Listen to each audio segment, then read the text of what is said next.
and I believe the folks online are also good to go. So thank you for being here with us today, and turn it over to you. Oh, okay. Well, obviously I'm new to the committee, so I'm not exactly sure of the process and procedure. I can tell you shortly, in a few words, what Sunrise Township had to do to be able to get the broadband brought into our area. It was a process there where all the stars had to line up just right for it to happen in a timely manner. That was relatively new into the process of getting broadband brought into the rural area. One of the first things that we had to demonstrate was that we were in an underutilized area, which we were. Secondly, we had to get participation from CenturyLink, which is our provider, the Township, which was a long, dragged-out affair, and then we had to have an anchor. And I think Tom had alluded to those types of situations that happened. Step Manufacturing, the company that I owned at the time, was the so-called anchor. We were the ones that had made the initial request, and then with our IT person went to work to try and get CenturyLink, at that time the state and the local township, to put together a program that would enable CenturyLink to be able to come in and bring the fiber cable into us. And that's basically what happened. Individually, there were applications and things that had to happen on how the different entities were to work into this process, but essentially that's what has to happen or needed to happen. And again, I think Tom alluded to some of that. I'm just bringing it in a little bit simpler format.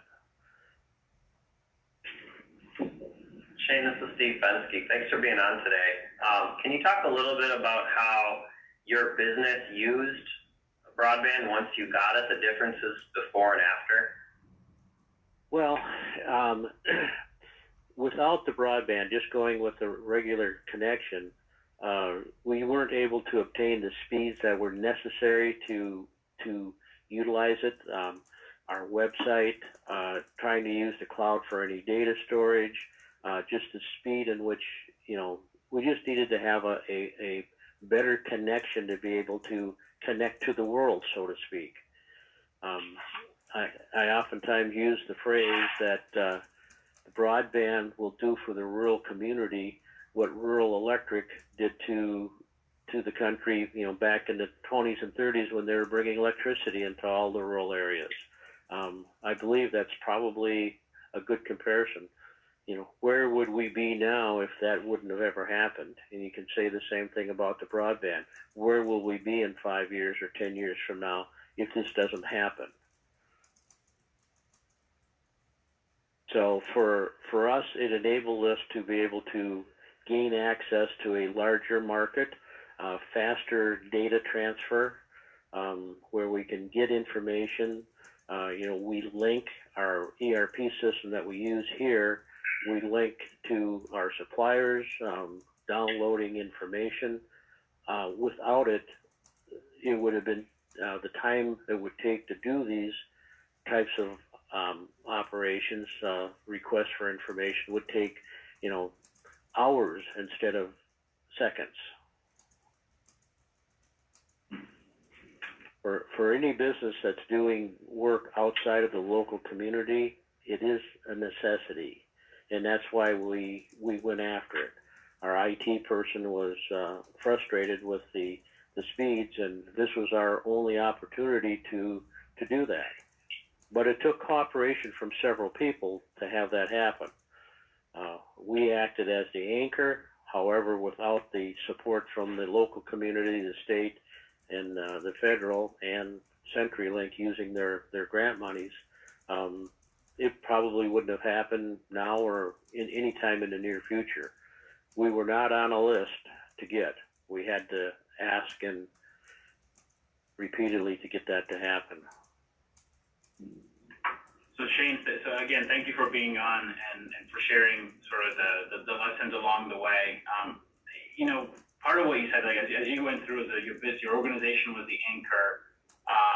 what are some of the challenges you ran into eventually before kind of getting the funding and then the deployment? Well, getting everybody to nod their head and say yes to it.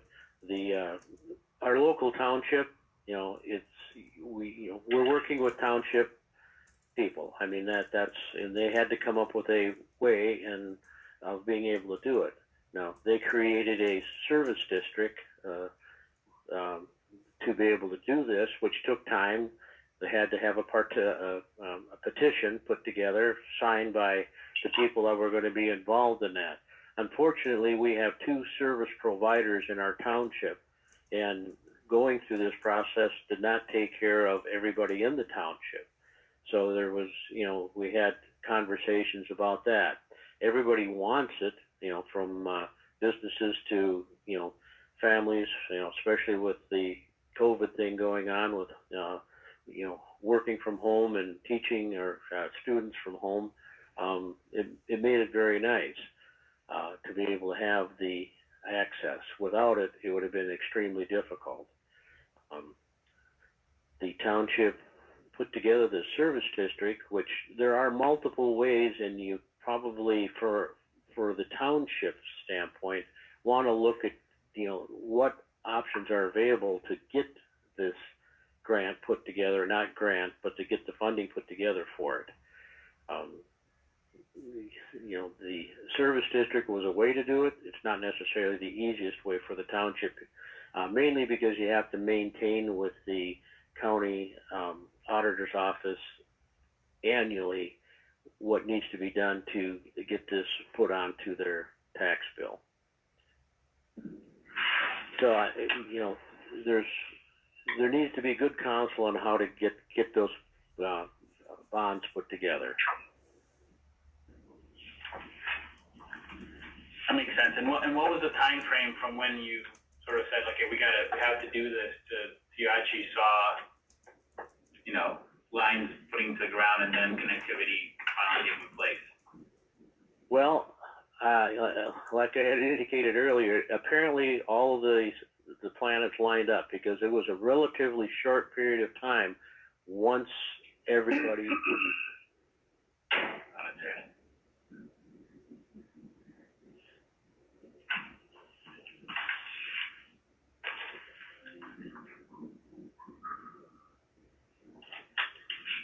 Shane, I think we might have lost you. I'm not sure if you can still hear us.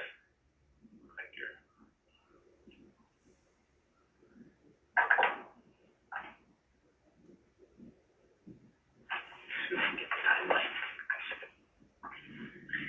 I can try it. I want to say it was within 2 years. Okay. That they contacted our office at the Township Association, because they had this issue of how do we do this? How do we pay for it? We need to put some money in. You can't get that amount of money from residents up front. So they had a challenge of how do they get funding first? Well, they can borrow, they can bond, but then how do they recover that, because they couldn't fund that in general taxes? So they used a special taxing district, which is what Shane was talking about, in a way that had never been used before. That was a brand new use for that kind of taxing district to get a broadband service provided. So they had those challenges. They also had to work with, again, 2 providers, because they wanted to cover the entire township, not just half or what CenturyLink was doing. They wanted to cover everyone. So, and then they had to apply for the grants, get the grant, show that they were a good project for that. So it was quite a process. There were a lot of experts that they had to work with, and a lot of parties, a lot of folks at that table, if you will. When they came to you, was it the township came to you guys, or was it the Shane's organization? The township came to our organization, but they told us they had this manufacturer who, for example, when they wanted to download plans or when they wanted to upload something, it would take hours to do it, and they just weren't able to use that time productively. So they wanted this as a means to make their business better. That was one of the criteria. I think that's what Shane was saying there. But they also had a broader interest to get the township served. So I suppose they could have pursued this as just the manufacturer gets or just one institution, but they took that as one step and they leveraged that to get the entire township covered. And do you know what kind of speeds they have today or approximately? I don't know the speeds. Quick question. Do you know what the breakdown approximately was in terms of how much was grant funding, any provider support, and their own local funding? Do you know that? I think, I can't say for certain, the township had to put in a lot of funding, is my memory. Okay. I believe CenturyLink used some of their grant money, but I don't know that they invested any of their own money. The other provider, I don't remember what they did, but that was the need for the special taxing district because the township had to come up with a significant portion of that investment. Sure. Okay, this is Shane. Somewhere along the line we lost our connection, so can you hear me? Yeah, we can hear you now, Shane. And Okay. just to recap. Go ahead. No, sorry, I was going to say, Steve, we asked a question about timeline, and Steve was gracious enough to help say it was about a 2-year process, sort of once the township had agreement and came to the township association. And then he talked to us a little about the funding mechanism, but the township obviously had a good portion of the funding. Then CenturyLink had some of the grant, and then the other provider has some of the grant in order to, that was sort of the mix to be able to get this deployed. Yes, that's basically what happened, how it happened.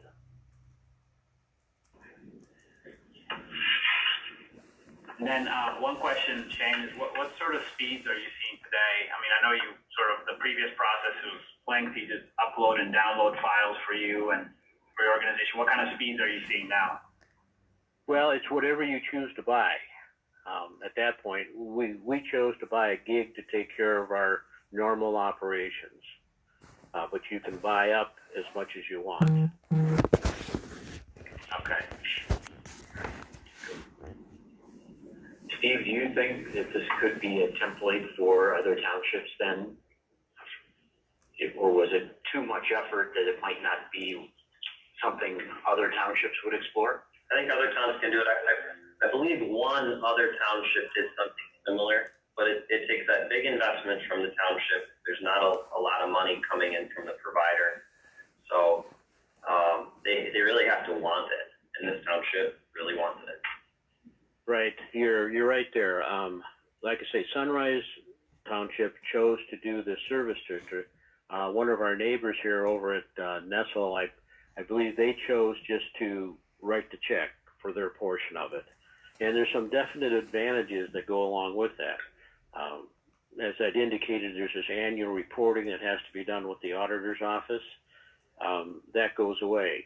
Anybody who comes in afterwards, who subscribes, that just lowers the burden on the rest of the system.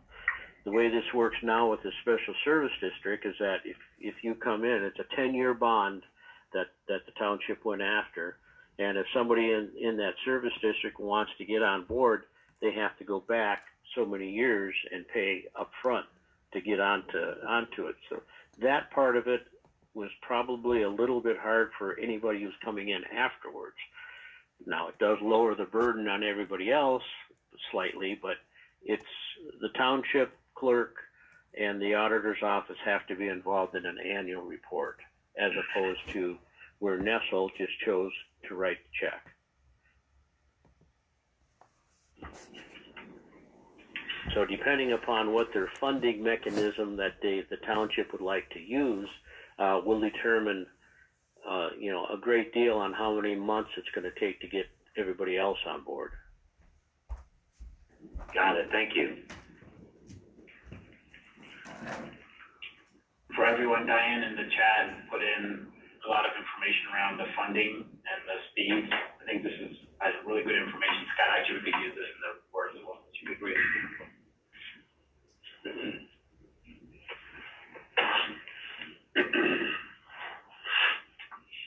There's a question in the chat, Shane, that says, do all properties in Sunrise Township have fiber now? Everybody in that service district it is available, yes. To the individual homeowners, there was a figure thrown out, for lack of the right words, of your property valuations with or without, was one of the big selling points for people wanting to come on board and sign the petition. There were numbers of anywhere from $8,000 to $15,000 property valuation that it would affect. Without broadband, the idea of working from home, school from home goes out the door. So for anybody who was working from home or had kids, it was an important decision for them to make.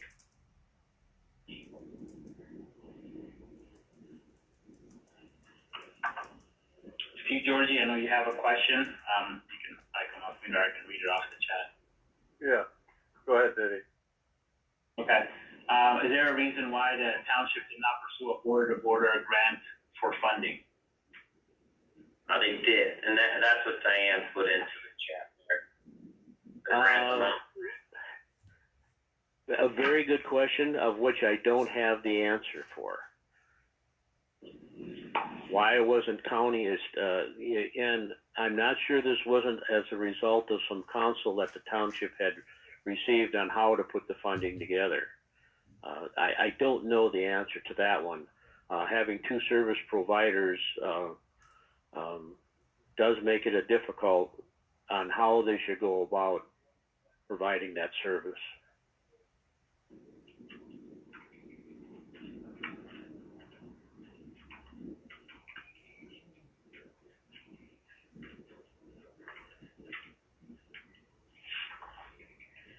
Other questions or comments for Shane?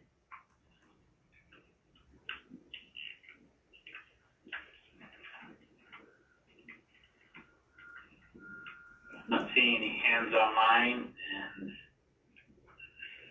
other questions in the room. So Shane, thank you so much for joining us. And I know it's been difficult trying to get on Zoom. It's not the easiest thing, but a lot of valuable insights, a lot of lessons here. So really appreciate what you share with us here today. All right, very good. Anytime. Great. Thank you very much. Bye-bye. Take care. Okay. So hopefully everybody found that very useful. I thought that was always interesting to kind of hear real stories of how different townships and even counties go about making this happen. So we're now scheduled for a break. We took 5 minutes early. Let's do this. Let's take 9 minutes now. We'll come back at 11:20, and then we'll start back up with the updates from or discussions. I'll take more discussions on the subgroups.